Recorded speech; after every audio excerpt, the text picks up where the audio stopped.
on the crew module. The crew module did not rotate to the landing attitude because the left repositioning explosive bolt malfunctioned, retaining the parachute riser. That concludes the formal briefing, and I'll be happy to entertain your questions. Yes, sir. Just Lee Seal from Associated Press. Two Yes, sir. questions. As far as the actual cause of the crash, did the crew simply forget to move the center of gravity forward? And second, as far as the problem with the landing, what action, if any, has been being taken regarding the contractor because of the failure of that bolt and the pilot seat? First question. The crew failed to reset the center of gravity, which ended up in the aircraft departing controlled flight. The answer to your second question is the B-1B and also the number 4 test airplane are equipped with ejection seats. There will be no more capsules in B-1s. General Thurman, would you like to address any more on that subject? No, I think that provides the answer. All right, sir. Sir, whose responsibility in the crew is it to make that adjustment at the center of gravity? It is a crew responsibility. The pilot in command in the left seat has total responsibility for aircraft configuration. The man in the right seat in the B-1, since it is a crewed airplane, has the responsibility to physically reach up there and reset that knob. But it is a crew responsibility. Yes, sir. General Shepner, Jules Bergman, ABC News. Is it not conceivable that, one, if I recall the numbers correctly, the crew ejected 9 seconds before impact of the capsule Of the airplane? Yet the capsule requires 13.9 seconds for the chutes to work properly. Is it not possible that the chute, that explosive bolt might have worked had they had longer? And two, my real question is, why was this maneuver being done so low AGL? Let me address your first question. We know that the bolt would have functioned because the igniters up to that bolt functioned. You understand what I'm saying? In other words, the signal was sent to the bolt to function. The problem was internal to the bolt itself, that it did not create the proper impulse, shock impulse, to fracture the bolt to allow that riser to separate. So we know the signal got there. That's the first question. The second question on the altitude, recall now that the accident occurred between test points. It did not occur during a test point. That's an important factor. Number two is that we were doing the minimum control speed tests at those altitudes, the 6,000 feet MSL, in order to get the proper thrust levels from the engine to be able to achieve the test point minimum control speed. What's that mean in lay language? Well, let me amplify this other one for you. They ejected 9 seconds before the aircraft impacted. Now remember, that capsule goes up over 400 feet. So the sequencing, he was certainly within his survivable envelope. Yes, but how rapidly was the airplane descending? It's a 0-0 capsule, as I understand. No, it is not 0-0. It's an 80 knot capsule. I was told 0-0 It's not 0-0. Saturday night. No. It's 80 knots forward speed. Okay. So it's 0-80 knots. But how rapidly, what was the sink rate of the airplane? We had that established, but he was still in the survivable envelope. He was. He was totally within the survivable envelope. And the fact that the other bolt worked and the chute, the riser on that side had time to do its thing, and the signal was sent to the other bolt, we know that for a fact, then it should have operated properly. And this was not considered an especially hazardous test? No, it's not. Had it been done before? Those airspeeds had been done before. Yes. In fact, by both crew members. Yes. General Shepner? Yes, sir. First of all, could you illustrate using the model where the fuel was in the plane and where it should have been? And second of all, could you explain your thoughts about why the crew ignored the warning light or apparently failed to observe it? The fuel was concentrated in the aft portion of the aircraft. That means that the aft tank had the majority of the fuel with the forward tank, and that's how the CG is changed, by moving the fuel from the forward to the aft tank and vice versa. Okay, so the center of gravity, as I displayed on the slides before, was concentrated near what we call the 45% mean aerodynamic chord, which doesn't, it's all relative, so, but it was in the rear portion of the aircraft. Okay, now as those wings came forward and that center lift came forward, that center of gravity stayed there. Had that knob been repositioned to drive the center of gravity to 21%, the center of gravity would have moved forward so that it would have remained ahead of the lift vector that was on the wings again, giving it that restoring moment, that restoring lift vector, and not supporting the departure that occurred. You had another question? Well, yeah, about the light. The warning light was Yes. obviously on. The master Yes. caution light also came on briefly. Yes. Any thoughts about why the crew failed to observe the light? And where is that light located? The master caution light, there's one on either side of the cockpit, one in front of the pilot, one in front of the co-pilot. The caution light, the CG limits light, is down on there's the caution lights panel is down under that fuel control panel across the front of the instrument panel, and it's down on the right-hand side of that panel. I do not know why the master caution light was extinguished. I do not know why it was extinguished. I don't have that information. That is not one of the facts that was readily available. However, the pilot, Major Reynolds, the pilot in command, does not remember seeing it on. That is in the testimony in the document you will receive today. And as to the other light, the center of gravity light, he doesn't remember anyone mentioning that, or? No, he doesn't. He does not remember seeing the center of gravity or the caution light on. He does not remember the center of gravity light. And I am not privileged as part of my report to the internal cockpit communications, only the outside communications that you saw here on this slide. It is not the right procedure to punch off the master caution light, because what happens is you have a number of lights on your caution panel, and as one light comes on, the caution light comes on. Okay, you extinguish the master caution light so that if another light comes on, it'll re-illuminate the master caution light, and that helps you bookkeep the caution lights that you have coming on. So that was not an irregularity to punch off the master caution light. Is it common for the caution lights to come on during these tests?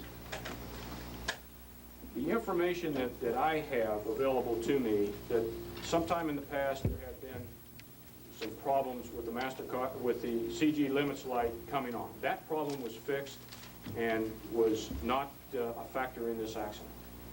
And that is all in the report. But if that had been a chronic problem, then the crew might have ignored the CG limits light. Sir, There it goes again, yeah, Charlie. I can't offer an opinion. My job is to determine the facts surrounding the accident. But I think it's fair to say, when you're dealing in flight test and working at aft CG limits for whatever wing configuration, these lights will come on intermittently. They normally don't stay on, but these lights will get activated just because of the limits you're operating at for flight test. Yeah, Ray Suarez, Cable News. I guess this question would be directed at General Thurman. Given that this was a test, and as was stressed in the briefing, these were two very highly experienced pilots, and given that this particular test model was, I believe it was described as a very highly instrumented plane when compared to the other B-1s in the series, might a modification in the design be considered when you're faced with the situation of a couple of seconds of pilot error ending up in a very expensive plane and valuable men being strewn across the desert, when perhaps a systems override might have been able to avoid something like this? Well, in the normal operation, the SAC crews would be in the normal position of the switch. And as a consequence, they wouldn't be expected to fly at these most aft CG points. We are looking at some design changes to the airplane that will give them additional warning of this condition. Do I have anybody on this side over here? Don't want to ignore anyone. Yes. Had this crew ever done a test with the center of gravity control on manual like this? And if so, what did the survivors say about why they forgot it? Testimony was that the aircraft commander said they did not configure the center of gravity. Did he say what? The last time he remembers seeing it, it was in a 45% position. Had they ever done a test with They the... had done a test. In fact, earlier in the mission, they were required to move the center of gravity and the wing sweep when they did some of the tower flyby tests. So they had done it on this mission. Don't they go through a checklist when they change configuration? They have a checklist, which is a test checklist. In fact, the test cards for this particular point, and each preceding point, had the aircraft configuration right at the top of that particular page. It had the wing sweep position, the gear, the flaps, the slats, the center of gravity position. And I think you may have noticed on the slide where I had the red hash where I said this is where the accident occurred. They also had a point on the checklist for turning up the APUs for that next point. So that was all spelled out on the checklist. But Over here. I think one of the portions of your question is, had he been operating an automatic CG control, he would never have gotten to that CG position. It would have held it more into the medium range of the CG position. That's why he was in manual, to select an AFCG position for the particular test being done, and it's the only way he could have operated. He had to go to manual to get to That that particular test point was CG condition. 45%. See, the normal center of gravity for the 55-degree wing sweep, if you're in the normal position, would be 31%. He needed to be at 45%, which was the aft limit for that wing sweep configuration in order to do that test point. I think this. Hold When he was getting these warnings, the master caution and the CG warning, was the aircraft at that point flying level? There was no apparent indication for the crew. That's correct. Problem. I think you saw that in the videotape. If you were watching the radar altitude tape on the right-hand side, that was prior. He was fixed at about 4,200 feet above the ground. Why do they have this delayed reaction? Since they had the CG problem, why was there a delay in the aircraft reacting? The wing was moving. Say again? The wing was moving. That's right. There were a lot of things happening at the same time. He had the wings coming forward, the flaps and the slats were happening. He's got a lot of control authority with the tail on this airplane, and it really doesn't take a lot of power force to maintain level flight and configuration. General Captain, just to be totally clear on this Yes. point, exactly why did not Major General, or Major Reynolds move the center of gravity forward, shift the fuel forward? You talked to him. Yes. Why did he say this didn't happen? It was a human error. It just did not shift the center of gravity. So, They just forgot. Major Reynolds. They did not shift the center of gravity. You can call it anything you want to call it, I guess, but it was a human error. So the pilot clearly was to blame for this. The crew. The crew both had responsibilities in the cockpit, and the crew did not move the center of gravity knob to select 21%, which was required for that particular configuration. Then, sir, if I may follow up on that just a moment. From the time they lost control of the aircraft, did they realize at that time that the center of gravity had not been moved, and was there any time for them to do it manually? There was no indication in my testimony, talking to Major Reynolds, that he realized that the center of gravity was not in a proper position.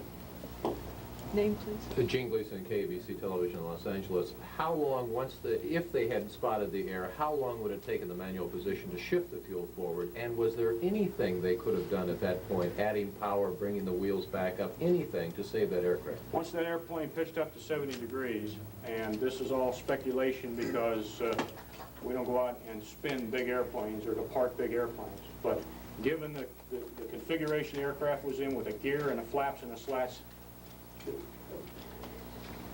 there would be little or no possibility of recovering that aircraft. Now, in terms of moving the fuel, that takes a period of time, and I don't see once the aircraft pitched up where they would have had any opportunity to correct it. General Hodges, do you want to comment on that, please? It takes over 3 minutes to transfer that fuel from that FCG to the forward CG limit he was going to. 3 minutes, he could not have made it. So during the And you period of realize from the, transition, you realize from the tape that he was at 4,200 feet above the ground, and by the time he made a 180-degree turn, he was 1,515 feet. so during the period of the transition from the wing full swept back to the wings full forward, that's the period all that fuel should have been transferred That's over a correct. period of That's minutes, correct. not just seconds we're That's talking correct. about. And it was not done, and at some point during the forward sweep, the CG went out of whack because the wings were moving, and that's when the aircraft went out of control. As the center of lift moves forward, as the wings come forward, he has new CG limits, which must be obeyed. And without transferring that FCG forward, he got the pitch up and departed And the it's the aircraft. right occupant of the right seat that's supposed to actually move that It's his knob. responsibility to reach up and move it. It's the responsibility of the man in the left seat to make sure the configuration of the aircraft is correct for the point that they're flying. General, Crew responsibility. I just want to make sure we got this clear. 4,200 feet above the ground, when what happened in 1550? When 4,200 feet above the ground. If you add, you notice on the test card that I had, it was a 6,000-foot MSL, mean sea level, above sea level test point. That was about 4,000 feet above the ground out here in the area where the accident occurred. And what happened at that point? At that point is where the aircraft pitched up to 70 degrees.